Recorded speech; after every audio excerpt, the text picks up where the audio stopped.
এবং তিনি আমাদেরকে দুটি পথ সম্পর্কে সতর্ক সাবধান করেছেন। এইভাবে আমাদের জন্য যা কল্যাণকর তিনি আমাদের জন্য সেই পথকে সহজ করেছেন, এবং যেগুলো আমাদের জন্য ক্ষতির কারণ ইহকাল এবং পরকালীন তা থেকে তিনি আমাদেরকে সতর্ক সাবধান করেছেন। তো যিনি আমাদেরকে হেদায়েত করেছেন, যিনি আমাদের ভুল ত্রুটিগুলোকে ক্ষমা করে থাকেন, যিনি কিয়ামতের মাঠে আমাদের হিসাবকে সহজভাবে গ্রহণ করবেন, আমরা সেই সত্তার প্রশংসা করি। আমরা বলি আলহামদুলিল্লাহ। সালাতু ওয়াস সালাম প্রিয় নবী মুহাম্মদুর রাসূলুল্লাহ সাল্লাল্লাহু আলাইহি ওয়াসাল্লামের প্রতি, যার মাধ্যমে আমরা এই কল্যাণকর দিন পেয়েছি, যিনি আমাদের মাঝে আল্লাহ সুবহানাহু ওয়া তাআলার পক্ষ থেকে রহমত স্বরূপ প্রেরিত হয়েছিলেন, এবং যিনি তার ব্যক্তি জীবনে এবং তার উপরে যত দায় দায়িত্ব ছিল তিনি তা পূর্ণ করেছেন, এবং আমাদেরকেও তিনি এই দায়িত্ববোধ সম্পর্কে সতর্ক সাবধান করেছেন, এবং আমাদেরকে আল্লাহ সুবহানাহু ওয়া তাআলার প্রতি ঈমান এবং তার প্রতি ভয় প্রদর্শন করেছেন। আমরা সে রাসূলের প্রতি সালাত এবং সালাম পাঠ করি, যিনি কিয়ামতের মাঠে আমাদের পক্ষ হয়ে আল্লাহর কাছে সুপারিশ করবেন, এবং যার মাধ্যমে অসংখ্য পাপী মুসলিমকে আল্লাহ ক্ষমা করবেন। আমরা বলি আল্লাহুম্মা সাল্লি ওয়া সাল্লিম ওয়া বারিক আলা নবিয়িকা মুহাম্মদ। আজকের এই খুতবার আলোচ্য বিষয় হবে দায়িত্ববোধ সম্পর্কে, বা দায়িত্ব পালনে যত্নবান হওয়ার গুরুত্ব সম্পর্কে। এটা এমন একটা বিষয়, যদিও কথাটাকে যদি মেনে নেন তাহলে এটা এক বাক্যের কথা বা 1 মিনিটের বক্তব্য, যে আমরা দায়িত্ববোধ সম্পর্কে জানি এবং এখন থেকে সে দায়িত্ব পালন করে চলব, এতটাই। কিন্তু আপনি যদি না জানেন যে সে দায়িত্বটা কি, কিভাবে সেটা পালন করতে হবে, অথবা এটা পালন না করার কারণে এই দুনিয়াতে কি হচ্ছে আর পরকালে কি হবে, তখন বিষয়টা হয়ে যাবে অনেক লম্বা, এতটা লম্বা যে একটা খুতবায় সেটা কভার করা যাবে না।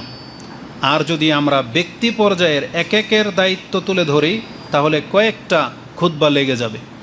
ইতিপূর্বে এই দায়িত্ববোধ সম্পর্কে আমার একটা আলোচনা হয়েছে, এই মাসেই হয়েছে, তো ওই কথাগুলো এখানে রিপিট করব না। তবে যেহেতু এটা অনলাইনে যারা শোনে তারা আমাদের ধারাবাহিকতা বিষয়গুলো জানে, যেহেতু আপনাদের এখানে আজকে প্রথম, আর এই বিষয়টা আমাকে আবার শুরু থেকে শুরু করতে হবে। তবে ইঙ্গিত দেব আমি যে গত পর্বে আমরা সেটা কি আলোচনা করেছিলাম।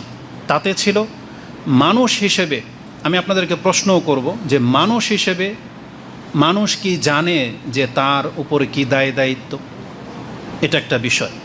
আর আমরা হলাম মুসলিম, আমাদের উপরে আরও দায় দায়িত্ব আছে। তা আমরা প্রথম শুরু করব মানুষ হিসেবে একজন মানুষের কি দায় দায়িত্ব আছে সেই সম্পর্কে সে কতটা জানে এবং তা গ্রহণ করেছে কিনা, এটা আমরা দেখব। তার আগে আমি বক্তব্যটা শুরু করার আগে আপনার চারপাশের আল্লাহ সুবহানাহু ওয়া তাআলার যে সৃষ্টি রয়েছে সেগুলোকে আপনার সামনে একটু তুলে ধরতে চাচ্ছি। আপনি স্মরণ করে দেখেন বা লক্ষ্য করে দেখেন, এই পৃথিবীতে আমাদেরকে এক সাইডে রাখেন, মানে মানুষ হিসেবে আমরা এক প্রান্তে, জিন আমাদের সাথে, কিন্তু জিন যেহেতু উজ্জ আছে এই জন্য জিন আমাদের মধ্যে অন্তর্ভুক্ত, এটা আমি বারবার বলবো না। জিন মানুষ একই জিনিস। এই মানুষ ছাড়া বাকি আল্লাহর যতগুলো সৃষ্টি আছে আপনি এটা এক পাশে নিয়ে আসেন, এবং আপনি লক্ষ্য করে দেখেন তো আল্লাহ যেই জিনিসটাকে যেই দায়িত্ব দিয়ে এই পৃথিবীতে প্রেরণ করেছেন সেই জিনিস কি সেই দায়িত্ব থেকে এক বিন্দু পরিমাণও আজও পর্যন্ত সরেছে কিনা, এটা আপনি লক্ষ্য করে দেখবেন। উল্লেখযোগ্য, খুব সূক্ষ্ম দিকে তাকাইতে হবে না, মোটা মোটা জিনিসগুলোর দিকে তাকান। চাঁদ, সূর্য, বাতাস, এবং এই বাতাসে মিশে আছে এমন হাজারো পদার্থ আছে, সেগুলো কি বরাবর কাজ করে যাচ্ছে কিনা, নাকি এমন হয়েছে যে এত বছর পরে এসে বাতাসের মাঝে অক্সিজেনের মাত্রা কমে গেছে, যে পরিমাণ থাকার কথা ছিল সে অক্সিজেন আল্লাহ সে কাজ করতেছে না। বা নাইট্রোজেনের মাত্রা যা ছিল, কার্বন ডাইঅক্সাইডের মাত্রা যা ছিল বাতাসে, সেগুলো এখন পাওয়া যাচ্ছে না। যদিও কোনো অঞ্চলে এগুলোর মিসিং থাকে, তাহলে খুঁজে দেখেন সেগুলোর কারণ আমরাই। হয়তো গাছ কেটে ফেলেছি, সেখানে অক্সিজেনের মাত্রা কমে গেছে, কার্বন ডাইঅক্সাইডের মাত্রা বেড়ে গেছে, মেল ফ্যাক্টরির কারণে হতে পারে। কিন্তু আমি যেই উদ্দেশ্য নিয়ে কথাটা বলেছি সেটা আপনি ভালো করেই বুঝতেছেন যে বাতাস থেকে আমরা অক্সিজেন পাচ্ছি, আমাদের কোনো ত্রুটি হচ্ছে না। সূর্য বরাবরের মতোই প্রতিদিন পূর্ব দিক থেকে উঠতেছে এবং যথাসময়ে উঠতেছে, এবং সেটা যথাসময়ে আবার অস্ত যাচ্ছে। কেননা চাঁদ, সূর্য এটা যেমন আমাদের দুনিয়ার ভারসাম্যকে রক্ষা করার জন্য জরুরি যে সে সময় মতো তার ডিউটি পুরা করবে, এর সাথে কিন্তু আমাদের ইবাদতের সম্পর্ক রয়েছে। কারণ সূর্য ওঠার সাথে ফজরের সালাতের সম্পর্ক আছে, ডোবার সাথে মাগরিবের সালাত এবং আসরের সালাতের সম্পর্ক আছে। তাহলে সূর্য যদি তার আমাদের দেশের মুয়াজ্জিনদের মতো হতো, যে তার যখন ঘুম ভাঙে তখন আজান দেয়, তখন অনেকের সিয়াম বরবাদ হয়ে যেত। সূর্য যদি আমাদের দেশের মুয়াজ্জিনের মতো হতো, যে হঠাৎ করে মনে হয়েছে আসরের আজান দেয়নি, দৌড়ে এসে আসরের আজান দেবে, তাহলে এই সমাজে যেমন বিশৃঙ্খলাগুলো দেখা দেয়, তাহলে পৃথিবীতে এরকম বিশৃঙ্খলা দেখা দিত।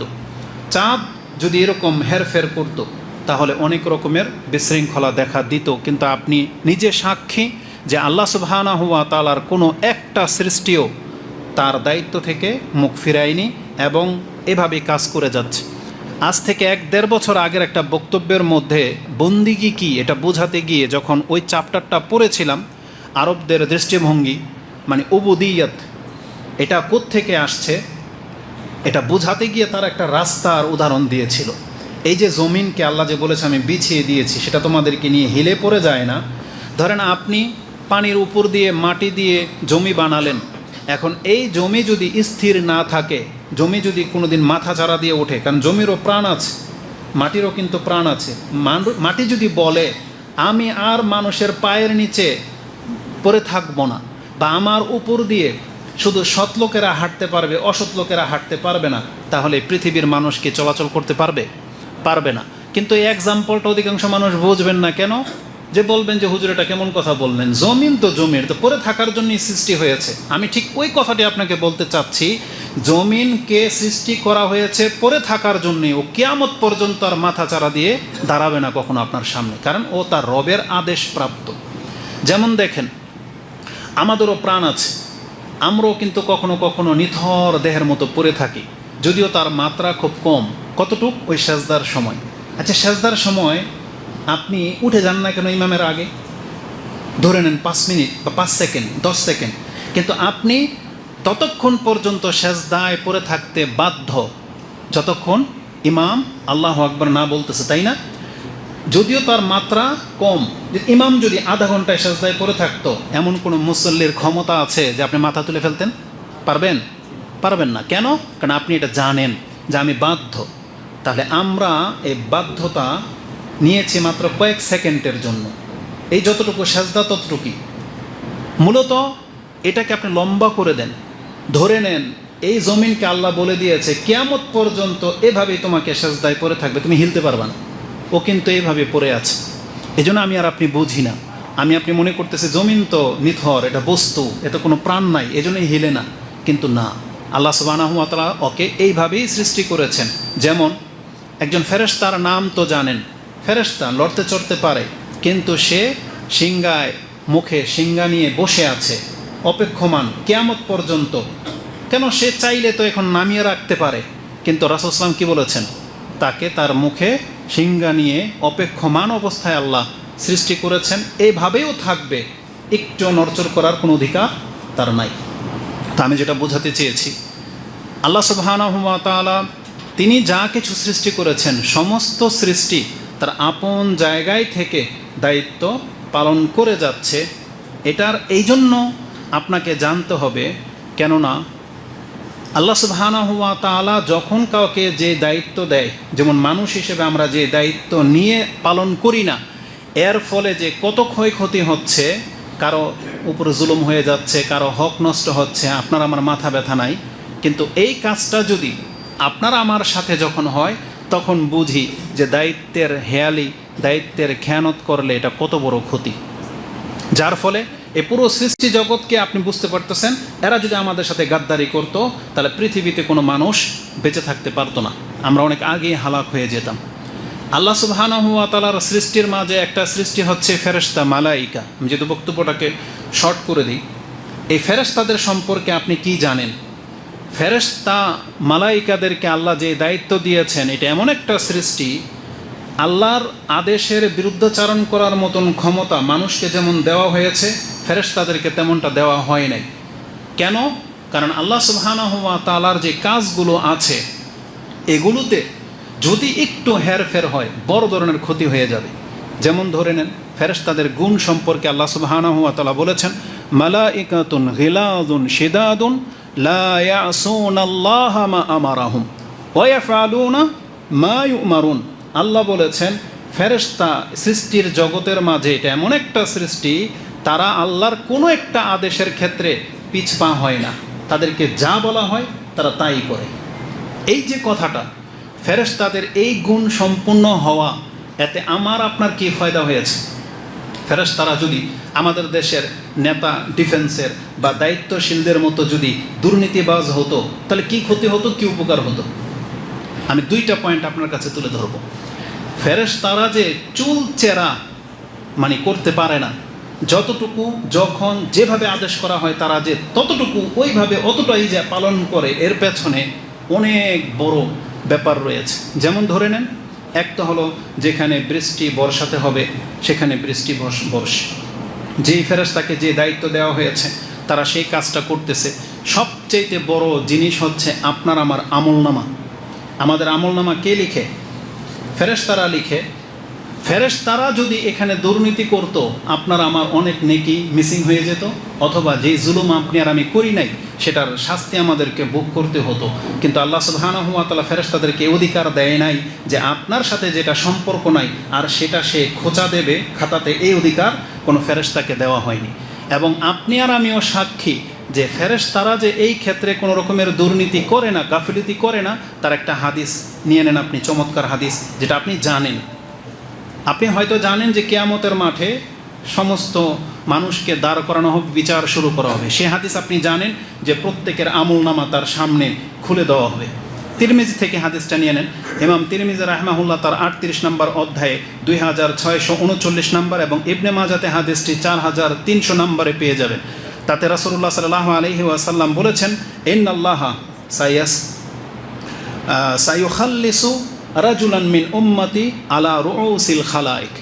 আল্লাহ সুবহানাহু ওয়া তাআলা খুব শীঘ্রই আমার উম্মতের মধ্য থেকে একজন ব্যক্তিকে সমস্ত সৃষ্টির সামনে দাঁড় করাবে, উঁচুতে তুলে ধরবে এবং তার আমলনামাটা মিলে দেওয়া হবে। ফায়ানশুরু আলাইহি তিসআতান ওয়া তিসঈনা সিজিল্লাত। তার সামনে, উপরে সাউন্ড যাচ্ছে না নাকি, তার সামনে 99টা তার আমলনামার কিতাব রাখা হবে এবং সেটা খুলে দেওয়া হবে। রাসূলুল্লাহ সাল্লাল্লাহু আলাইহি ওয়াসাল্লাম বলেছেন, এক একটা দফতর হবে মিসলু মাদ্দিল বাসার, তার দৃষ্টিশক্তি যতদূর পর্যন্ত যাবে এত বড় একটা লিখুনি, এরকম 99টা লিখুনি। আর সেগুলো কিন্তু খালি থাকবে না, ভরপুর থাকবে, লিখিত থাকবে। জন্মের পর থেকে কিয়ামত পর্যন্ত, মানে মৃত্যু পর্যন্ত একজন ব্যক্তি কে কি করেছে সে আমলনামার মধ্যে সে লিখিত পাবে। এই লিখিতগুলো, এটা তো ফেরেশতা লিখেছে, আপনাকে আমাকে জিজ্ঞেস করা হবে আল্লাহর পক্ষ থেকে, সুম্মা ইয়াকুলু আতুনকিরু মিন হাদা শাইআন। বান্দা দেখো তো আমার ফেরেশতা তো এগুলো লিখেছে, এখান থেকে কোনো একটাকে তুমি অস্বীকার করার মতো কিছু পাও কিনা? তার মানে আল্লাহ যেহেতু এটা আল্লাহর দায়িত্বশীল, তো আল্লাহ তাকে দায়িত্ব দিয়ে লিখিয়েছে এবং আল্লাহ বলতেছে আপনাকে, আমার এই দায়িত্বশীল, তোমার এখানে যা লিখেছে এর মধ্যে কোনো হেরফের আছে কিনা, কোনো একটাকে তুমি অস্বীকার করতে পারো। এবং বলা হবে ওয়া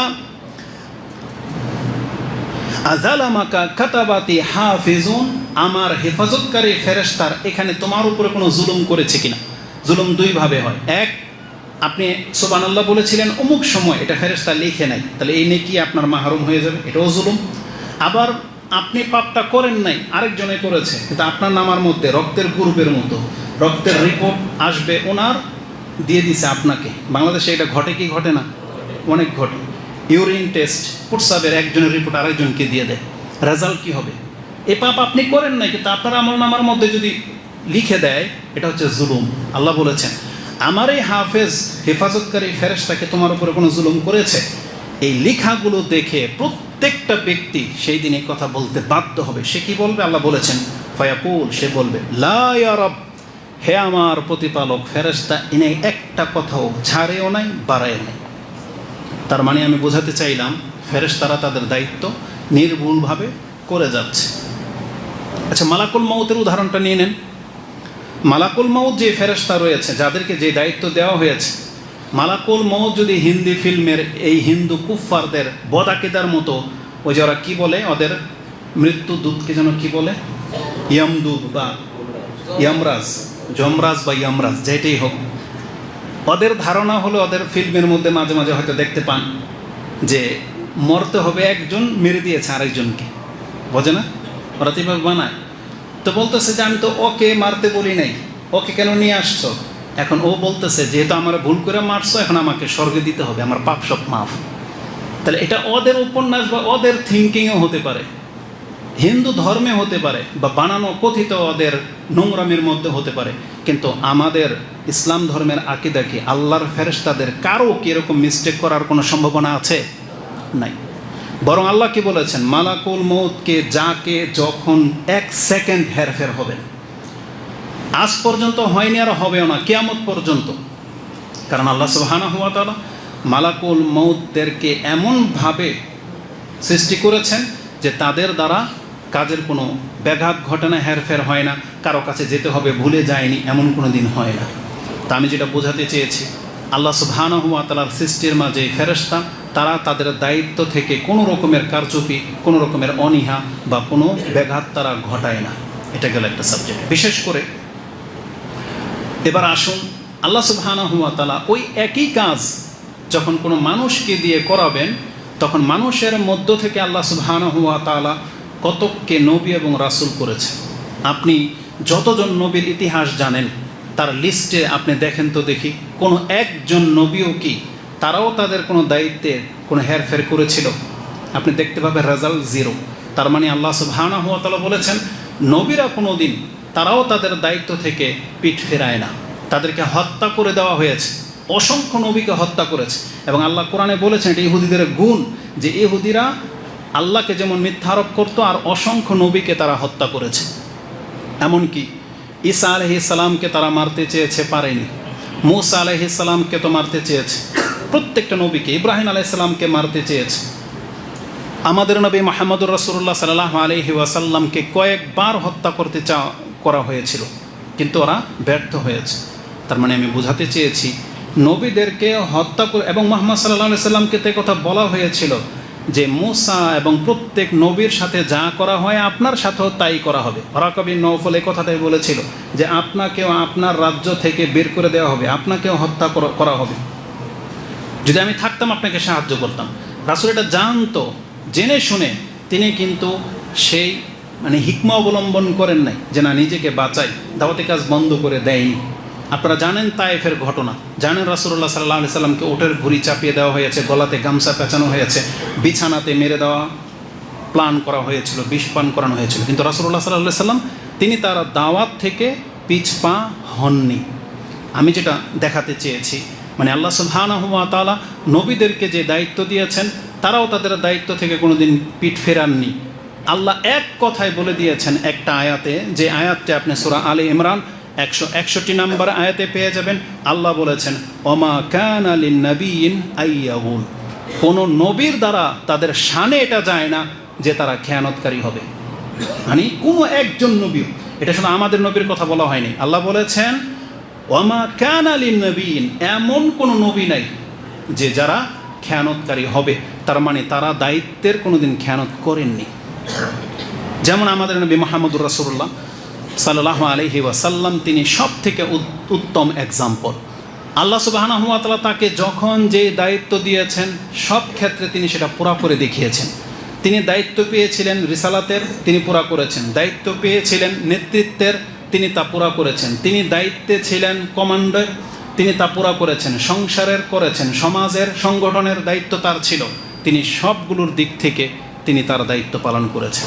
কোরআনে আল্লাহ সুবহানাহু ওয়া তাআলা তাকে এইভাবে আদেশ করেছিলেন, ইয়া আইয়ুহার রাসূল বাল্লিগ মা উনজিলা ইলাইকা মির রাব্বিক, আপনার রবের পক্ষ থেকে আপনাকে যে দায়িত্ব দেওয়া হয়েছে সেটা আপনি পৌঁছান, আপনি সেটা পৌঁছান।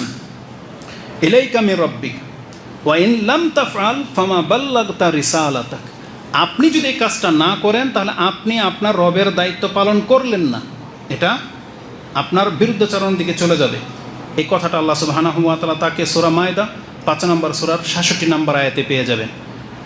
এই কথাটাকে রাসূল সাল্লাল্লাহু আলাইহি ওয়াসাল্লাম কীভাবে প্রতিষ্ঠিত করেছেন তার ব্যক্তি জীবনে, যে মানুষের কাছে দাওয়াত প্রচার করতে হবে। রাসূলুল্লাহ সাল্লাল্লাহু আলাইহি সাল্লাম জানতেন, আমি যদি এখন আল্লাহর দাওয়াতের কাজ প্রচার না করি তাহলে আল্লাহর কাছ থেকে আমাকে কেউ বাঁচাতে পারবে না। সেই আয়াতটা আপনি সূরা জিন ৭২ নম্বর সূরার ২২-২৩ নম্বরে পেয়ে যাবেন। ইল্লা বালাগাম মিনাল্লাহি ওয়া রিসালাতিহি, রাসূল সাল্লাল্লাহু বলেছিলেন আল্লাহর কাছ থেকে আমাকে কেউ উদ্ধার করতে পারবে না, আমার একটাই নাজাতের পথ, সেটা হচ্ছে ইল্লা বালাগাম মিনাল্লাহি ওয়া রিসালাতিহি, আল্লাহর কথা এবং তার পক্ষ থেকে যে দায়িত্ব আমাকে দেওয়া হয়েছে এটা প্রচার প্রসার করা ছাড়া আমি মুহাম্মদ আর নাজাতের কোনো পথ নাই। তাই তিনি তার দায়িত্ব তিনি পুরোপুরি পালন করেছেন। এই কথা আমি একলা কেন বলবো, আপনারাও তো সাক্ষী দিয়েছিলেন বিদায় হজের খুতবায়। বিদায় হজের খুতবাতে তো রাসূলুল্লাহ সাল্লাল্লাহু আলাইহি সাল্লাম সমস্ত মুসলিমকে সামনে রেখে এ ওয়াদা নিয়েছিলেন, যে হাদিস আপনি মুসলিমে পেয়ে যাবেন ঈমানের অধ্যায়, হাদিসটি মুসলিমে হজের অধ্যায়ে রয়েছে 2840। তাতে রাসূলুল্লাহ সাল্লাল্লাহু আলাইহি ওয়াসাল্লাম সমস্ত সাহাবীদেরকে সামনে রেখে তিনি বলেছিলেন, ওয়া আনতুম তুসআলুনা আন্নি, কিয়ামতের মাঠে দেখো আমার সম্পর্কে কিন্তু তোমাদেরকে জিজ্ঞাসা করা হবে যে মুহাম্মদ তোমাদের সাথে কি কাজ করেছিল। ফামা আনতুম কাইলুন, আল্লাহর সামনে তোমরা কি মন্তব্য করবে আমার সম্পর্কে। এটাই সমস্ত সাহাবীদের সামনে বিদায় হজের খুতবায় রাসূলুল্লাহ সাল্লাল্লাহু আলাইহি সাল্লাম বলেছিলেন। কালু, তারা বলেছিল, নাশহাদু আন্নাকা কাদ বাল্লাগতা, আমরা সাক্ষী দিচ্ছি আপনার উপরে যে দায়িত্ব ছিল পৌঁছানোর আপনি পৌঁছে দিয়েছেন। আন্নাকা কাদ বাল্লাগতা, তারপরে বলেছেন ও আদ্দাইতা, আপনি আমানত রক্ষা করেছেন। ও নাসাহতা, আপনি আমাদেরকে সৎ উপদেশ দিয়েছেন। আপনার উপরে যে দায়িত্ব ছিল ইয়া রাসূলুল্লাহ, এই দীর্ঘ 23 বছরে আপনি সেটা করে দেখিয়েছেন, এটা আমরা সাক্ষী দিচ্ছি। যখন এইভাবে সাক্ষী দিল সবাই, তখন রাসূল কি বলেছিলেন, কি করেছিলেন তিনি? ওয়ায়ানকুতু ইলা সামাই ওয়ায়ানকুতু ইলান নাস, তিনি তার শাহাদাতের আঙ্গুলটা আল্লাহর দিকে তুলে বলছে আল্লাহুম্মা শাহাদ, আল্লাহুম্মা শাহাদ, আল্লাহুম্মা শাহাদ, এভাবে 3 বার দাগ কেটেছে। আল্লাহ, এই যে রাজা বলল, আল্লাহ তুমি সাক্ষী থাকো যে এই পৃথিবীর মুসলিমরা এটা স্বীকার করে নিয়েছে যে আমি মুহাম্মদ দাওয়াতি কাজ করেছি, আমার পক্ষ থেকে যতটুকু আমার উপরে দায়িত্ব ছিল আপনি যা পৌঁছাইতে বলেছিলেন আমি পুরো পৃথিবীর মানুষের কাছে পৌঁছে দিয়েছি। যেমন আল্লাহ বলেছিলেন, হে নবী আপনি জানিয়ে দেন, আলা লা ইয়াদখুলুল জান্নাহ ইল্লা নাফসুন মুসলিমাতুন, তোমরা কান খাড়া করে শোনো, জান্নাত এমন একটা জায়গা সেখানে কোনো মুসলিম ছাড়া অন্য কোনো ব্যক্তি ঢুকতে পারবে না। এটা জানিয়ে দেওয়া হয়েছিল এবং জানিয়ে দেওয়া হয়েছে যে তোমরা একে অপরকে হত্যা করো না, রক্ত ঝরিয়ে তোমার জান্নাতের মাঝে একটা দূরত্ব তৈরি করে নিও না। আমাদেরকে এভাবে সব কিছু সম্পর্কে সতর্ক করে দেওয়া হয়েছে। তার মানে আমি আপনাকে দেখাতে চেয়েছি রাসূলগণ, ফেরেশতারা এবং নবীগণ, তারা যাদেরকে যা দায়িত্ব দেওয়া হয়েছে তারা তাদের দায়িত্ব পরিপূর্ণভাবে পালন করেছেন, যার বদৌলতে আজকে আমরা মুসলিম হতে পেরেছি, যার বদৌলতে তৎকালীন মুসলিমরা সবচেয়ে শ্রেষ্ঠ একটা যুগ, একটা রাষ্ট্র, একটা জীবন ব্যবস্থা পেয়েছিল, যেখানকার মানুষ তার সম্পদ, তার জীবন, তার মান মর্যাদা সুরক্ষা কিভাবে করতে হয় সেই পরিবেশটা তারা পেয়েছিলেন, যেখানে আজকে আমাদের কাছে তার একটাও নাই। যেখানে রক্তের নিরাপত্তা নাই, সম্মানের নিরাপত্তা নাই, সম্পদের কোনো নিরাপত্তা নাই, অথচ আমরাও মুসলিম। অথচ রাসূলুল্লাহ সাল্লাল্লাহু আলাইহি ওয়াসাল্লাম তিনি এমন এক লিডার, এমন এক শাসক রূপে পৃথিবীতে অতিবাহিত হয়ে গেছেন, যার নেতৃত্ব থাকা অবস্থায় এই পৃথিবীতে শান্তি কী জিনিস সেটা তৎকালীন মুসলিমরা পেয়েছে এবং কাফেররাও পেয়েছে। কিন্তু আমরা বর্তমানে তা থেকে মাহরুম। মূলত যাদেরকে দায়িত্ব দেওয়া হচ্ছে, রাসূল ইসলামের যে পজিশনগুলো ছিল আজকে সেই পজিশনগুলোতে যারা যারা এসেছে তারা প্রত্যেকে সেখানে দায়িত্বের খেয়ানত করতেছে বিদায় আজকে পৃথিবীর এই অবস্থা। এজন্য আমি মনে করি এই যতগুলো পয়েন্ট তুলে ধরলাম আজকের বক্তব্য আপনার বোঝার জন্য এটাই যথেষ্ট যে আমি কী বোঝাতে চেয়েছি। তার মানে আল্লাহ সুবহানাহু ওয়া তাআলা নিজে যাদেরকে চুজ করেছেন তারা কেউ দায়িত্বের অবহেলা করে নাই। এখন আসুন আমাদের পালা, এখন আমাদের কি করানো উচিত এটা আপনাকে জানতে চাচ্ছি। যেহেতু সময় খুব দ্রুত পার হয়ে চলে যাচ্ছে, আমাকে বলা হয়েছে যে এই অজুর জায়গাটা আপনারা এখানে দাঁড়ায় থাকতে পারবেন না, অজু করে 8 তলায় চলে যেতে হবে। যাদের অজু নাই অজু করে আপনাদেরকে 8 তলায় চলে যেতে হবে, এখানে জায়গাটাকে দখল করে রাখবেন না। আমি বলেছিলাম আপনাদেরকে প্রশ্ন করব, আচ্ছা কেউ কি বলবেন মানুষ হিসেবে একজন মানুষ, একটা তো গরু ছাগল তাই না, কীট পতঙ্গ গরু ছাগল, তাদের মধ্যে আর মানুষের মধ্যে পার্থক্য নাই, আছে কি না? মানুষের দায়িত্ব কি? একটা মানুষের সর্বপ্রথম কি দায়িত্ব হতে পারে এই পৃথিবীতে যখন তার জ্ঞান ফিরছে বা চোখ ফুটছে, এখন সে বোধ শক্তি সম্পন্ন একজন ব্যক্তি, তাকে প্রথম তার কি দায়িত্ব হতে পারে ব্যক্তিগতভাবে? আমি একটা ইঙ্গিত দিয়ে দিই, যেমন ইব্রাহিম আলাইহিস সালাম যেটা করেছিলেন, তিনিও তো বসবাস করতেন কুফফারদের মাঝে, পত্তলিকদের মাঝে, কিন্তু যখন তার জ্ঞান পরিপক্ক হয়েছে, বুঝতে সক্ষম তিনি প্রথম ওই কাজটাই করেছিলেন যেটা একটা মানুষের করা উচিত। সেটা কি? যে আমার সৃষ্টিটা কেন হয়েছে, কে করলো সৃষ্টি, কে আমার স্রষ্টা, এটা তাকে খোঁজা, এটা তাকে জানা। যখন তার কাছে মেসেজ পৌঁছে যাবে যে আমি একটা সৃষ্টি, আমাকে কেউ সৃষ্টি করেছেন এবং বিশেষ উদ্দেশ্যে সৃষ্টি করেছেন, তখন তার দায়িত্ব হলো সেটাকে মেনে নেওয়া। এটা হচ্ছে মানুষ হিসাবে প্রথম কাজ। মানুষ হিসাবে এটা প্রথম কাজ না আপনাকে হাত ধুয়ে খেতে হবে, এটা আপনার প্রথম কাজ না, বরং আপনার প্রথম কাজ হলো আপনার যখনই আকল হয়েছে, বুঝতে শিখেছেন, আপনাকে এই দুনিয়া সম্পর্কে জানতে হবে, এটা আমি কোথায় আসলাম, কেন আসলাম, এবং মানুষ মরে যাচ্ছে, মরে কেন যায়, মরার পরে কি হবে, এগুলোর সাথে কি সম্পর্ক, এটা তাকে জানতে হবে। এটা হচ্ছে মানুষের প্রথম কাজ। আসলে এই সম্পর্কে একটা আয়াত আমি আপনার কাছে উল্লেখ করি যাতে আপনি বুঝতে পারেন যেটা মানুষের প্রথম কাজ। এই সম্পর্কে অসংখ্য আয়াত আছে, আমি ওই আয়াতগুলো ঘেটে একটা আয়াত আমার কাছে বেশি পছন্দ হয়েছে বা এর সাথে রিলেটেড পেয়েছি। সেটা কি? সেই আয়াতটা আপনি পেয়ে যাবেন সূরা আরাফ 7 নম্বর সূরার 118 নম্বর আয়াতে।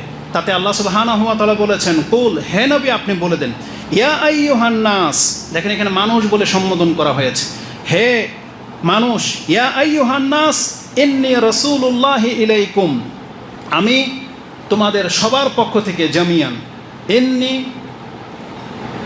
রাসূলুল্লাহি ইলাইকুম জামিয়ান, আমি সমস্ত মানুষের জন্য তার রবের পক্ষ থেকে রাসূল হয়ে এসেছি, আল্লাযী লাহু মুলকুস সামাওয়াতি ওয়াল আরদ লা ইলাহা ইল্লা হুয়া ইউহয়ী ওয়া ইউমীত, যার কোনো মৃত্যু নাই, যিনি চিরঞ্জীব, যিনি আকাশ এবং জমির মালিক, সেই মালিকের পক্ষ থেকে আমি রাসূল হয়ে এসেছি। কি মেসেজ নিয়ে? তিনি বলেছিলেন, ওয়া ইউহয়ী ওয়া ইউমীত ফাআমিনু বিল্লাহি ওয়া রাসূলিহি, তোমরা আল্লাহ এবং তার রাসূলের প্রতি ঈমান নিয়ে আসো। তাহলে এটা হচ্ছে একটা মানুষের প্রথম কাজ। তাকে সালাত করতে বলা হয়নি, তাকে সদাচরণ করতে বলা হয়নি, প্রথম বলেছেন, হে মানুষ, আমি তোমার সেই স্রষ্টার পক্ষ থেকে এসেছি যিনি আকাশ এবং জমির মালিক, যার কখনো মৃত্যু নাই, তিনি হাই, তিনি হচ্ছেন চিরঞ্জীব। কি করতে হবে? তোমার প্রথম কাজ কি? ফাআমিনু বিল্লাহ, তুমি তোমার রবের প্রতি ঈমান নিয়ে আসো। এটা হচ্ছে মানুষের প্রথম দায়িত্ব। এর জন্যেই কিন্তু মানুষকে সৃষ্টি করা হয়েছে। তাহলে আমি এখানে বেশি সময় না নিয়ে আমি আপনাকে আগে বাড়তে চাচ্ছি। তাহলে পুরো পৃথিবীর মানুষের দায়িত্ব ছিল যে সে তার রবের প্রতি ঈমান নিয়ে আসবে। এই সম্পর্কে কোরআন নাজিল হয়েছে, এই সম্পর্কে রাসূল প্রেরণ করা হয়েছে যাতে মানুষরা ঈমান নিয়ে আসে। কিন্তু রেজাল্ট কি? পৃথিবীর অধিকাংশ মানুষ ঈমান আনেনি, তারা তাদের দায়িত্ব থেকে মুখ ফিরিয়ে নিয়েছে, তারা এটা বিশ্বাস করেনি। এখন আমরা যারা আছি চার দেয়ালের ভিতরে, আমরা এখানে যতগুলো মানুষ আছি, আমরা হলাম তারা যারা এই দাওয়াত মেনে নিয়েছি। এখন আমরা আল্লাহর প্রতি ঈমান এনেছি, রাসূলের প্রতি ঈমান এনেছি। এখন আমাদের পরিচয় একটু ভিন্ন। এখন আমরা শুধু মানুষ না, আমরা কি? মুসলিম। আমরা হলাম এখন মুসলিম। এবার বলেন তো, যখন মানুষ হিসেবে আমরা দায়িত্ব পালন করে মুসলিম হয়েছি, এখন এই মুসলিমদের দায়িত্ব কি? এটা হচ্ছে আজকের মূল বিষয়। কেন? কারণ যারা মানুষ, তারা যেহেতু ইসলাম গ্রহণ করেনি, তারা এখানে নাই, এই জন্য তাদের ভুল ত্রুটি প্রকাশ করে আমাদের কোনো ফায়দা হবে না। আমাদের ফায়দা হবে আমাদের মধ্যে কী ত্রুটি আছে, আমাদের মধ্যে ঘাটতি কী আছে, কি করা উচিত, এগুলো নিয়ে আলোচনা করা। তাহলে আজকে আমরা এখানে যারা আছি সবাই যেহেতু মুসলিম, আপনি বলেন তো দেখি, একজন মুসলিম তো এটা জানে, কোরআনের সেই আয়াত সে পড়েছে, শুনেছে যে কেন আমাদেরকে সৃষ্টি করা হয়েছে। আল্লাহ এটা বলেছেন, আল্লাহ বলেছেন ওমা খালাকতুল জিন্না ওয়াল ইনসা ইল্লা লিয়াবুদুন, আমি তো মানুষকে কেবল এই জন্যই পৃথিবীতে সৃষ্টি করেছি যারা কেবল আমার ইবাদত করবে। এই ইবাদতের সাথে সম্পর্ক আছে। তার মানে একজন মুসলিমের সর্বপ্রথম এটাই দায়িত্ব, প্রধান দায়িত্ব, যে আমাদেরকে আল্লাহর গোলামি করতে হবে। এছাড়া বিকল্প কোনো পথ নাই। আপনি অন্যান্য আদার্স যেই দায়িত্বগুলো নিয়ে আমরা কথা বলবো, যেটা অনেকে শুনতে চাচ্ছেন, যেমন স্ত্রীরা শুনতে চায় স্বামীর দায়িত্ব কী, পিতামাতা, বাচ্চা শুনতে চায় পিতামাতার দায়িত্ব কী, স্বামী শুনতে চায় যে আমার স্ত্রীর কোনো দায়িত্ব নাই, সেটা কি, সেটা শুনতে চায়। শিক্ষক শুনতে চায় ছাত্রের দায়িত্ব কী, ছাত্র শুনতে চায় যে একটা শিক্ষকের দায়িত্ব কী, শিক্ষকরা শুনতে চায় এ প্রতিষ্ঠান যারা চালায় তাদের কোনো দায়িত্ব নাই। আর অধিকাংশ আমরা সমস্ত বাংলার মানুষ আমরা জানতে চাই আমাদের নেতাদের দায়িত্ব কী।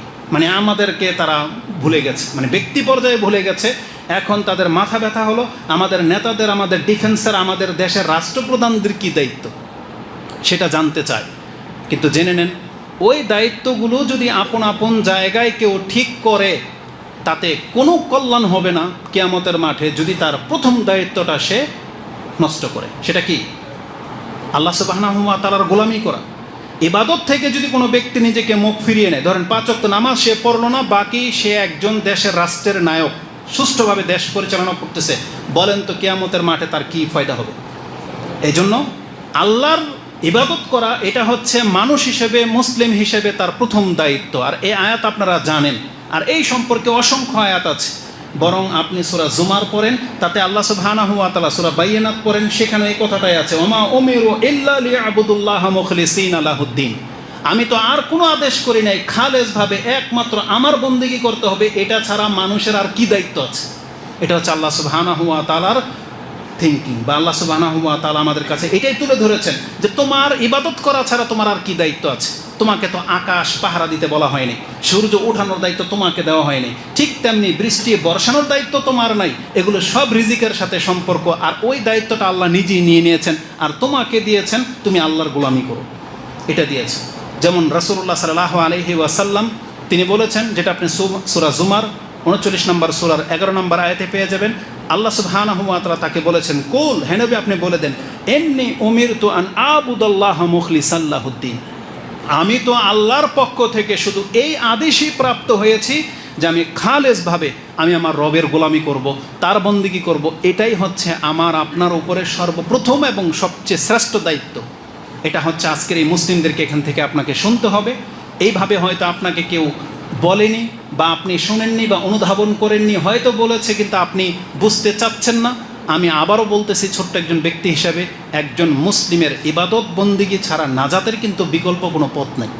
আপনি আপনার 5 ওয়াক্ত সালাত যদি ছেড়ে দেন, আপনার হালাল হারাম যদি তামিজ করা আপনি ছেড়ে দেন, আপনার জায়েজ নাজায়েজের মাপকাঠি যদি আপনি ছেড়ে দেন, তাহলে আপনি জেনে নেন কিয়ামতের মাঠে আপনি চরমভাবে বিপদে পড়বেন। এই দুনিয়া তো ধ্বংস হচ্ছেই, পরকালেও খুব কঠিন পরিস্থিতির মুখোমুখি আমাদেরকে হতে হবে। এই জন্য আল্লাহর কাছে আমরা তা থেকে আশ্রয় চাচ্ছি। তো এই সম্পর্কে অনেক আয়াত ছিল, সেটা আমি আর ওদিকে যেতে চাচ্ছি না, যেটা আপনারা আমার একমত যে একজন মুসলিমের আল্লাহর বন্দেগী ছাড়া এর চাইতে বড় কোনো দায়িত্ব আর হইতেই পারে না।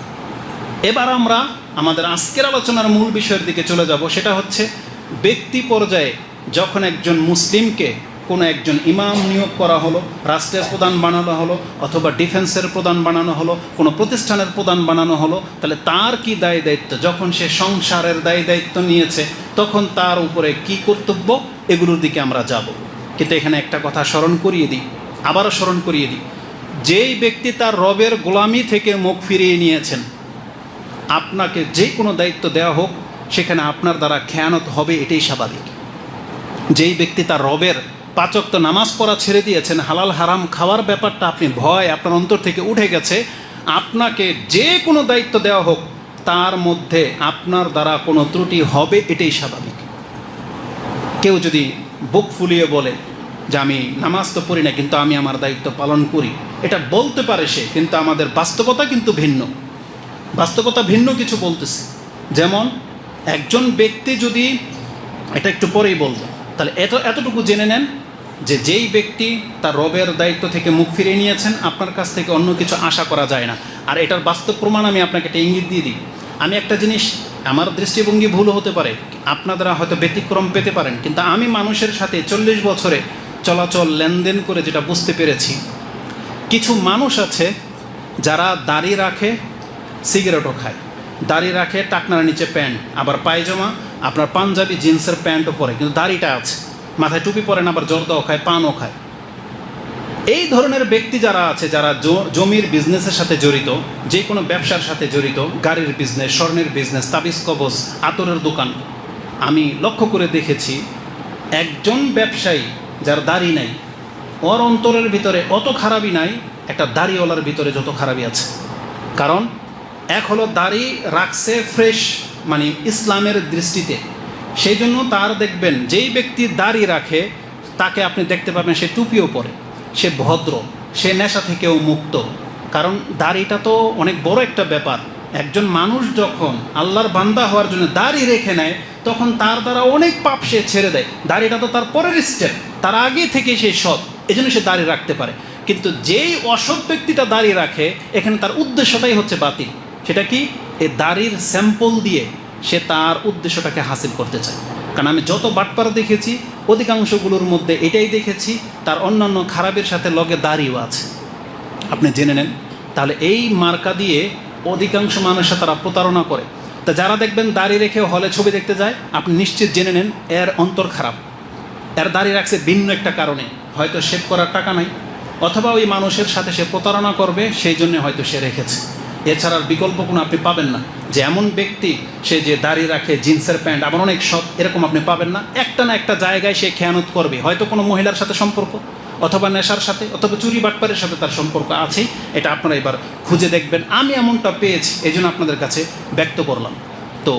তো যারা ধর্ম থেকে মুখ ফিরাবে তাদের মাঝে আপনি অনেক রকমের ত্রুটি পাবেন। এবার আপনি তাকে যে কোনো দায়িত্বে বসিয়ে দেখেন, আপনি বুঝতে পারবেন। আর তার উজ্জ্বল দৃষ্টান্ত হচ্ছে আমাদের বাংলাদেশ। এটা আপনারা সবাই আমার চেয়ে বেশি ভালো জানেন যে এখানে কত রকমের দুর্নীতি হচ্ছে। তো ব্যক্তি পর্যায়ের দায়িত্বের ক্ষেত্রে একজন মুসলিম যখন তার রবের গোলামিটাকে মেনে নেবে, তখন আপনি জেনে নেন ব্যক্তি পর্যায়ে আপনি যখন যে দায়িত্ব পাবেন এটার জবাবদিহিতাটাও অনেক। আপনার রূপ যখন হবে একজন শিক্ষক, তাহলে আপনার শিক্ষকের দায়িত্ব আপনাকে পালন করতে হবে। আপনি যখন একজন কর্তা হয়েছেন, বিয়ে করেছেন, সন্তান আছে, তাহলে আপনার দায়িত্ব কি সেটা আপনাকে জানতে হবে। আপনি যখন কারো স্ত্রী, আপনাকে ঘরে অনেক টাকা বা দায়িত্ব দিয়ে, সন্তান দিয়ে আপনাকে রেখে যাওয়া হয়েছে, প্রবাসে থাকে আপনার স্বামী বা কোথাও, তাহলে ঘরের ভিতরের যে দায়িত্বগুলো সেটা আপনাকে জানতে হবে। আমরা তো সেই হাদিস প্রত্যেকে জানেন, যেটা বুখারী মুসলিমের হাদিসে রয়েছে। রাসূলুল্লাহ সাল্লাল্লাহু আলাইহি ওয়াসাল্লাম তিনি বলেছেন, আলা, তোমরা কান খাড়া করে শোনো, কুল্লুকুম রাইন, তোমরা প্রত্যেকে হচ্ছ দায়িত্বশীল। তারপরে রাসূলুল্লাহ সাল্লাল্লাহু আলাইহি ওয়াসাল্লাম পার্সন বলেছেন, ফাল আমির আল্লাজি আলান নাস রাইন, যাকে আমির করা হয়েছে সে মানুষের উপরে দায়িত্বশীল। তারপর রাসূল বলেছেন, আল ইমাম রাইন, একজন মসজিদের ইমাম হোক আর রাষ্ট্রের ইমাম হোক, সে হচ্ছে একজন দায়িত্বশীল। আর রাজুলু রাইন ফি আহলি বাইতিহি, একজন পুরুষ তার পরিবারকে কিভাবে চালাবে তার দায়িত্ব তার ঘাড়ে। ওয়াল মারআ, একজন মহিলাও দায়িত্বশীল, রাইয়াতান আলা বাইতে আহলিহা বা বালিহা ওয়ালাদিহা, একজন মহিলা তার স্বামীর সম্পদের, দেখেন মহিলার দায়িত্বের ক্ষেত্রে যখন বলা হয়েছে, এটা বলা হয় নাই সে তার পুরুষের উপরে দায়িত্বশীল, বরং বলা হয়েছে সে তার পুরুষের সম্পদ এবং সন্তানের উপরে দায়িত্বশীল। তার মানে আপনার স্বামীর উপরে আপনার খবরদারি চলবে না, বরং তার সম্পদ আর তার সন্তানকে রক্ষা করার দায়িত্ব হচ্ছে আপনার। তার মানে হচ্ছে আপনি গোডাউনের দায়িত্বে আছেন, কোন একটা স্টোর কিপার, খাজানার দায়িত্ব আপনাকে দিয়ে দেওয়া হয়েছে, আপনি বাদশার উপরে বাদশাহী করবেন না। আর পুরুষকে বলা হয়েছে তুমি তোমার আহলে বাইতি, ওই ঘরের ভিতরে যা আছে সব কিছুর দায়িত্বশীল। ওই সম্পদ কোত্থেকে আনতেছো এটারও দায়িত্বশীল, সম্পদ প্রয়োজন তুমি দিচ্ছ না এটারও তোমার দায়িত্বশীল, স্ত্রীর দায়িত্বশীল, সন্তানদের দায়িত্বশীল। তার মানে এভরিথিং, সব কিছুর উপরে তোমাকে জবাবদিহি কাল কিয়ামতের মাঠে করতে হবে। এইভাবে রাসূলুল্লাহ সাল্লাল্লাহু আলাইহি ওয়াসাল্লাম বলেছেন, ওয়াল খাদিমু রাইন ফি মালি সাইয়্যিদিহি, একজন স্টোর কিপার, সে তার মালিকের দায়িত্বশীল। যদিও এখানে শব্দটা ব্যবহার করা হয়েছে গোলামের, কৃতদাস। কৃতদাস তার মুনিবের দায়িত্বশীল, মানে মুনিব হচ্ছে তাকে যা দেবে তাকে তার দায়িত্ব পালন করতে হবে। এই হাদিসটা ইমাম মুসলিম কোট করেছেন 4618 এবং বুখারিতে 43 নম্বর অধ্যায়ের এবং তাফসিরের অধ্যায় এবং 3টা অধ্যায় এনেছেন, 7038 নম্বরে আপনি হাদিসটা পেয়ে যাবেন। এই হাদিসটা বলার পেছনে যদি আপনারা জানেন এখন কেন বলা হলো, কারণ তার শেষে একটা কথা আছে, আলা কুল্লুকুম রাইন, তোমরা প্রত্যেকে যেমন দায়িত্বশীল, তখন আল্লাহ বলেছেন ওয়া কুল্লুকুম মাসউলুন আন রাইয়াতিহি, ততে প্রত্যেকের দায়িত্ব সম্পর্কে কাল কিয়ামতের মাঠে কিন্তু জিজ্ঞাসা করা হবে। কেন আজকে একজন মহিলার পক্ষ থেকে এটা শুনতে হয় যে আমার স্বামী আমার ভরণ পোষণ দেয় না, কেন এটা শুনতে হবে? তাহলে এই মুসলিম, আপনি মুসলিম নামের কলঙ্ক। একজন মুসলিম মহিলা কেন এই কথা জিজ্ঞেস করবে যে আমার স্বামী খরচ দেয় না? কেন? আপনার স্বামী কি কাফের? একজন মুসলিম বিয়ে করার আগে সেটা চিন্তা কেন করলো না যে আমাকে খরচ দিতে হবে, তাহলে কিন্তু আমি বিয়ে করব? আল্লাহকে এটা বলে নেই, রাসূলকে এটা বলে নেই। কিয়ামতের মাঠে কিন্তু চরমভাবে এটা জবাবদিহিতা করতে হবে। আবার একজন পুরুষের পক্ষ থেকে কেন আমাদেরকে শুনতে হয় যে আমাদের সম্পদ নিয়ে আমাদের মহিলারা আরেকজনের সাথে ভেগে গেছে? কেন এটা শুনতে হবে? এই মহিলাটা কি খ্রিস্টান মহিলা, হিন্দু মহিলা? তাহলে একজন মুসলিম মহিলা এটা কী করে করতে পারে যে সে তার স্বামীর ঘরে থেকে অন্যের সাথে পরক্রিয়া করবে, আবার স্বামীর সম্পদ নিয়ে পালিয়ে যাবে, যেখানে বলা হয়েছে যে তার স্বামীর সম্পদের রক্ষাকর্তা হিসেবে তার দায়িত্ব রয়েছে? তাহলে আমাদেরকে সব রকমের বিষয়টাকে কিন্তু তালকিন করে দেওয়া হয়েছে। এই জন্য কোনো ব্যক্তি কথা বলতে পারবে না কিয়ামতের মাঠে যে আল্লাহ আমি আমার দায়িত্ব সম্পর্কে জানতাম না। এবার আসুন, আল্লাহ সুবহানাহু ওয়া তাআলা যখন এই দায়িত্ব চলে যাবে রাষ্ট্র পর্যায়ের কোনো ব্যক্তির কাছে, এখন আমাদের সাথে আমাদের রাষ্ট্রপ্রধানের সম্পর্কটা কেমন হতে হবে, এইখানে আজকে আমার আপনার জন্য শিক্ষণীয় বিষয় রয়েছে। আর যদি রাষ্ট্রীয় পক্ষের কেউ থেকে থাকেন বা ডিফেন্সের পক্ষ থেকে কেউ থেকে থাকেন, তাদেরকে আমরা ক্ষুদ্র ব্যক্তি হিসেবে এই মেম্বর থেকে সতর্ক করতেছি। আর এই সতর্ক করার মাঝে একটা কথা আপনাকে কান খাড়া করে শুনতে হবে, এই জায়গাটা ছিল নবীদের জায়গা, মানে নবীরা আমাদেরকে যেভাবে সতর্ক সাবধান করতো, এখন আপনি মনে করতেছেন এই হুজুরদের কথার কি মানে আছে? হুজুরদের কথার গণায় ধরার টাইম আছে আমাদের? হ্যাঁ, আপনার কোনো টাইম নেই। তবে জেনে নেন, একটা হাদিস আমার সামনে আছে, সেটা আগে বলি, তারপর আপনি বুঝতে পারবেন যে আমি আপনাকে কি বোঝাতে চেয়েছি।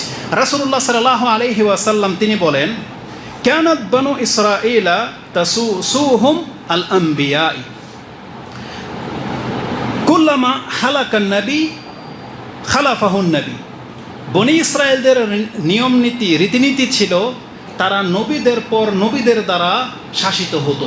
তার মানে আল্লাহর পক্ষ থেকে এটা হ্যান্ডেল করা হতো। একজন নবী থাকা অবস্থায় আর কেউ এখানে আমিরত্ব দেখাবে না, ওই নবী সব। এই নবী যখন মারা যাবে তখন এর স্থলাভিষিক্ত আল্লাহ আরেকজন নবী দান করবেন। যেমন দাউদ আলাইহিস সালাম ক্ষমতায়, তার পরে কাকে ক্ষমতা দেওয়া হয়েছে? সুলাইমান আলাইহিস সালাম, তার মানে আরেকজন নবী। ইব্রাহিম, ইসহাক, ইসমাইল, ইউসুফ, মানে পরম্পরায় নবীর পরে নবী ছিল যারা হবে নেতৃস্থানীয় ব্যক্তি এবং যাদেরকে মানুষ ফলো করত। কিন্তু আল্লাহ সুবহানাহু ওয়া তাআলা সেই নিয়মটা উম্মতে মুহাম্মাদের ক্ষেত্রে রাখেন নাই। রাসূলুল্লাহ সাল্লাল্লাহু আলাইহি সাল্লাম বলতেছেন, ওয়া ইন্নাহু লা নাবিয়্যা বাদি, আমার পরে আর কোনো নবী আসবে না। যদি নবী আসতো তাহলে এই হুজুররা যে কাজটা করতেছে এই কাজটা নবীদের কাজ ছিল, তখন আপনি মানতে বাধ্য হতেন। মুহাম্মদ সাল্লাল্লাহু আলাইহি ওয়াসাল্লামের কথা মানতে যেমন আপনি বাধ্য, বর্তমানে কোনো নবী থাকলে তার কথাটা মানতে আপনি বাধ্য হতেন। কিন্তু নবীর জায়গাতে কারা এখন? আলেমরা। কারা? দাড়ি টুপিওয়ালা একজন মানুষ, তাই না? তার মধ্যে ভুল ত্রুটি থাকতে পারে, পাপ থাকতে পারে, ছোট হতে পারে, অপছন্দনীয় হতে পারে, ক্ষমতাহীন হতে পারে, কিন্তু সে যখন ওই জায়গাটাতে, এখন তার কথা মোতাবেক চলা, মেনে নেওয়া, সৎ না হওয়া, বিকল্প আপনার কাছে কোনো পথ নাই। আপনি যদি এখন এই অপেক্ষায় থাকেন যে আল্লাহ নবী কেন পাঠাইলো না, আমরা এই হুজুরের কথাই কেন জীবনকে চেঞ্জ করব, আপনি বলেন তো দেখি, বিকল্প কোনো পথ কিয়ামত পর্যন্ত আর আসবে? অতএব কল্যাণ এটাই আছে, আপনি আপনার বর্তমান সময়ের আলেম যারা মানুষকে আল্লাহর কালাম এবং হাদিস দিয়ে, কোরআন সুন্নাহ দিয়ে আল্লাহর দিকে ডাকে, সেই ব্যক্তিকে আপনার পছন্দ হোক বা না হোক, তার কথা যদি কোরআন হাদিস সম্মত হয়, তার কথাকে মেনে নেওয়া ছাড়া বিকল্প আপনার কোনো পথ নাই। এই জন্য উপদেশ নিতে হলে এখন মেম্বর থেকে আপনাকে উপদেশ নিতে হবে, কারণ তারাই সেই কাজটা করতেছে যেটা বনি ইসরায়েলের নবীরা করতো। কারণ রাসূল সাল্লাল্লাহু আলাইহি ওয়াসাল্লাম বলেছেন, ওয়ালা নাবিয়্যা বাদি, আমার পরে আর কোনো নবী হবে না, তবে সেই জায়গাটা কারা দখল করবে? রাসূলুল্লাহ সাল্লাল্লাহু আলাইহি ওয়াসাল্লাম তিনি বলেন,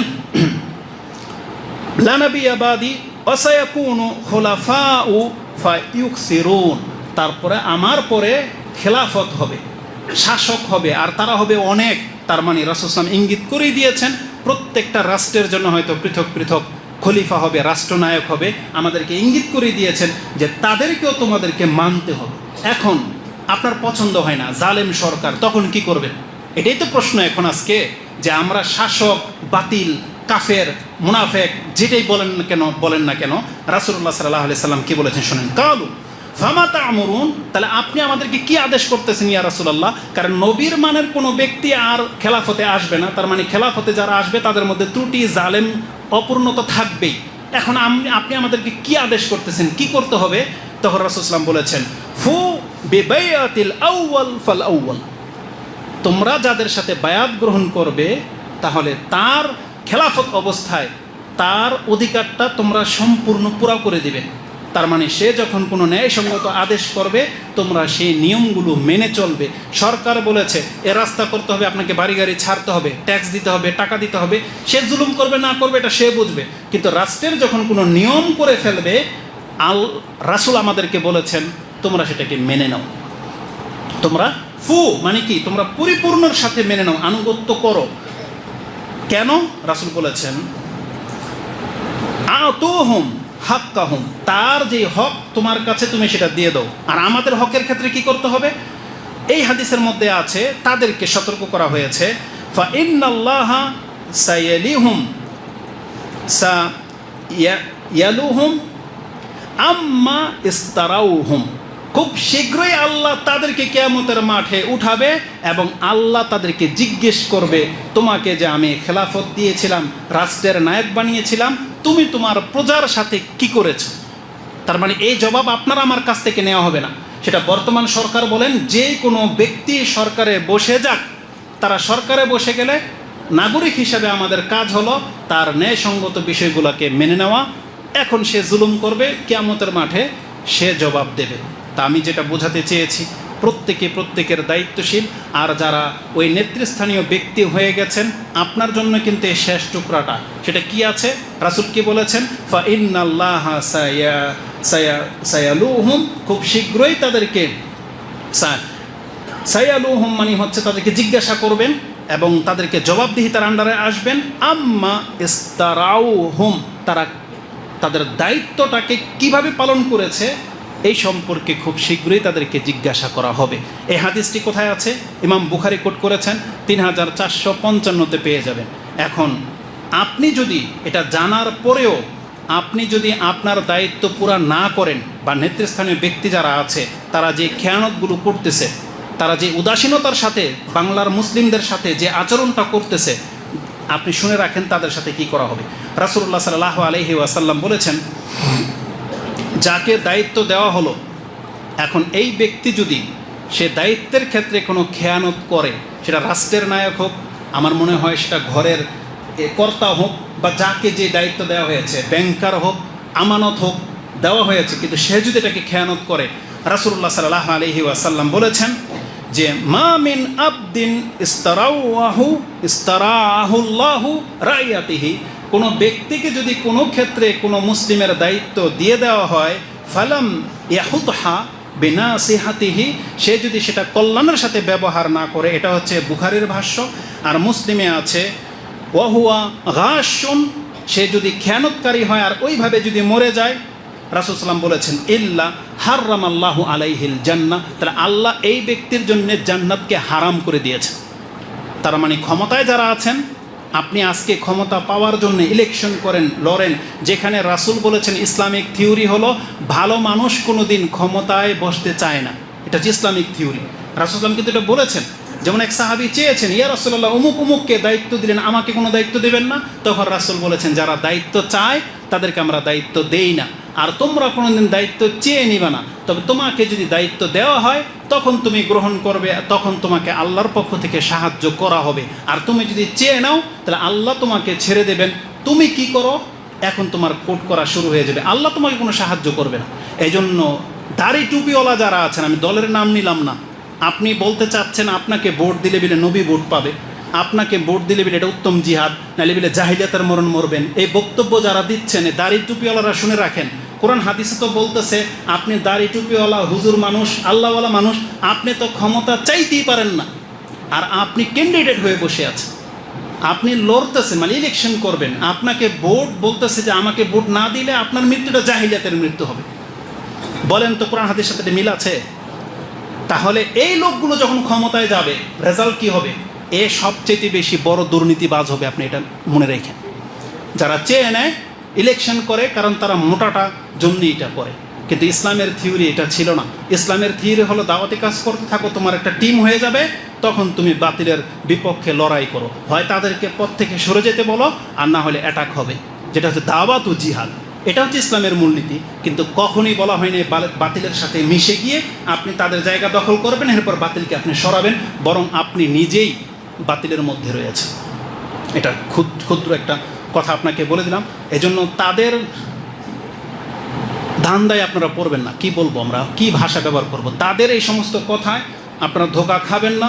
নিঃসন্দেহে ক্ষমতা চেয়ে নেওয়াটা এটা ইসলামের কোনো থিওরি নয়। হয়তো কেউ দলিল দিতে পারে, আমাদের এক ভাই তো দলিল তার কাছে ছিল, চেয়ে নিয়েছে, যে সে ডাইরেক্ট বলেছে আমাকে এ রাষ্ট্রের শিক্ষা ব্যবস্থার মন্ত্রী করে দেওয়া হোক, দেখুক আমি শিক্ষা ব্যবস্থায় কি বিপ্লব এনে আনি। দলিল কি? ইউসুফ আলাইসালাম।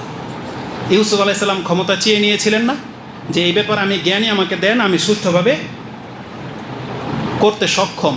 আপনাদেরকে একটা নুক্তা বলে দিই, এর মাথার মধ্যে বিদ্যা বুদ্ধির কম আছে, আমাদের কম আছে, সার্টিফিকেট নাই আমাদের, কিন্তু এদের মতো না। কেননা ইউসুফ আলাইহিস সালাম কে? আল্লাহর নবী। তার কাছে কি ওহী আসে? ইউসুফ আলাইহিস সালামের কাছে ওহী আসতো না। এখন আমি যখন দলিল দিলাম যে ইউসুফ আলাইহিস সালাম তো ক্ষমতা চেয়ে নিয়েছিলেন, তার মানে যে যে যোগ্য সেটা চেয়ে নেওয়াটা সে দলিল দিল, তো ইউসুফ আলাইহিস সালামের মতো কি আপনার উপর ওহী আসে? ইউসুফ আলাইহিস সালামের ক্ষমতা কি ছিল? তার যে জ্ঞানটা ছিল ওই যুগে, ওই জ্ঞান কি আর কোনো একজন ব্যক্তিরও ছিল? কারণ এটা ছিল কিসের জ্ঞান? স্বপ্নের ব্যাখ্যা। স্বপ্নের ব্যাখ্যা আল্লাহ ইউসুফ আলাইহিস সালামকে শিক্ষা দিয়েছেন, যার ফলে তার মতো তার সাথে কম্পিটিশন করবে এমন কোনো একজন ব্যক্তিও দ্বিতীয় আরেকজন ছিল না। ছিল? কিন্তু আপনি যত বড় পণ্ডিত জ্ঞানী, বাংলার জমিনে খুঁজলে কি আপনার সমকক্ষ পাওয়া যাবে না? বরং আপনার চেয়ে অনেক বেটার পাওয়া যাবে কি না?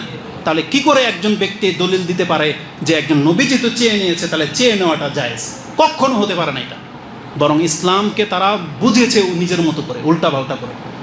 বহুত ব্যাপার আছে। তার একটা বক্তব্য এটাও বলেছে যে আমাদেরকে খাজির আলাইহিস সালামের মতো হতে হবে, মুসা আলাইহিস সালামের মতো না, মানে বিচক্ষণ হতে হবে। সুবহানাল্লাহ, বলে কি? আরে মুসা আলাইহিস সালামের চাইতেও কি বিচক্ষণ খাজির? তার বিদ্যা বুদ্ধির মধ্যে ত্রুটি আছে।